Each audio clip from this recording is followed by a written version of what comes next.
So I want to talk about just three things quickly about me, and then I'll give this to you. I'm going to kind of do this like I did when I graduated with a degree in engineering from U of A in Fayetteville a few years ago.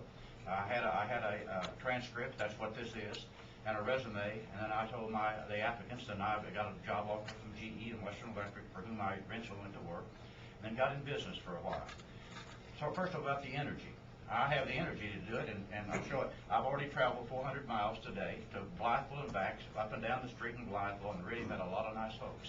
One of the persons I met up there was one of the sheriff's department that has a helicopter there, and he said, what about the helicopter? We're trying to get parts for helicopter. I said, I understand helicopter because I'm an instrument-rated pilot, current, in the flying, and I said, I understand that because I've done some of that. As I came back, I noticed out here on I-40 that there's a deal up there asking for commercial truck drivers, 18-wheelers. I do that as well. I'm current on that in my billfold today. And the reason I can say that as a farmer, which I do that, we raise 125,000 chickens. If I talk to the farmers or truck drivers or pilots or students, I've taught at the University of Arkansas in engineering and John Brown University in Siloam Springs. I've had the experience and I think the knowledge that only comes through experience. One of the things I've said that I think is kind of exciting is that my intent is, and I guess you could say my pledge is to serve one term at the most two. Now at 71 years old, I'm obviously not going to serve 47 like Bird has done.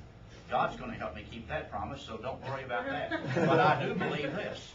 If I'm elected, and I think I can be effective with the experience and the resume you're going to see here in a minute against Blanche Lincoln, is that we will build a basis for some of you folks some of these days to follow me in either 6 or 12 years at the most. I voted for term limits. We have them in Arkansas. In fact, all of us did, but the federal courts turned those over. If you'll take this little resume here, one of the things that I say, I build relationships. You'll see a picture of one of my friends, Glenn Rockefeller, on there, a Democrat named Jerry Bookout from Northeast Arkansas, and then there's a guy named Huckabee on there. You'll see a little bit about that. One of the things I'm proudest about are these 14 grandkids here.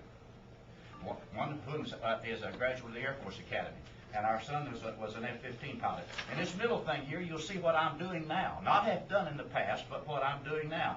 We raised 200 head of cattle, 125,000 chickens. We have, as I came in a while ago out here, Remington Arms. You know where that is out here on I-40? We have a tool and die shop that we started in 1977 with 30 tool and die makers, and we supply parts to Remington Arms as well as some others, GE and some other people. And you see some other, we have a radio station in Northwest Arkansas. There are websites, about 2 or 3 of these on here. You can get on those websites and see what this guy's doing now. And so I think that's so important. And there's some stuff about some of our programs and platform. On the front of this, I say this, that I'll bring common sense to Washington and continue to be a working Arkansan. I serve my constituents. That's what I think my job is. But I also continue to work. People talk about we will create jobs. We're doing it. We just opened a new Napa store yesterday at the state line in Northwest Arkansas in Bentonville and Bella Vista.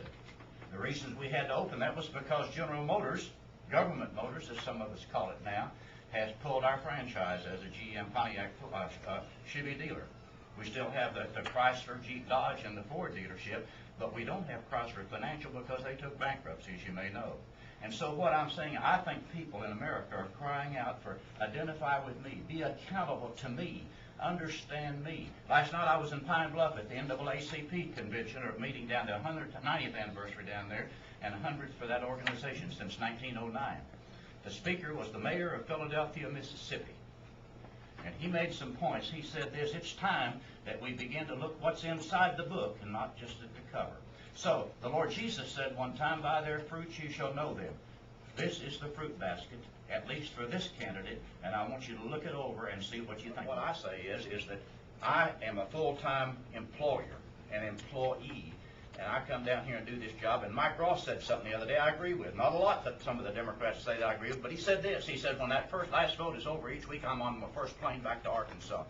If I'm elected, I'm not a full-time campaigner now. I'm not a full-time politician now, nor will I ever be, because the founders did not intend for you to be professional politicians. They intended to go serve a while and then go back. George Washington, you'll recall, that he had to be called back to Philadelphia to be part of that constitutional convention because he was taking care of business. So I've got something else to do beside this. But I believe we need people who are doing other things besides being in Washington or Little Rock.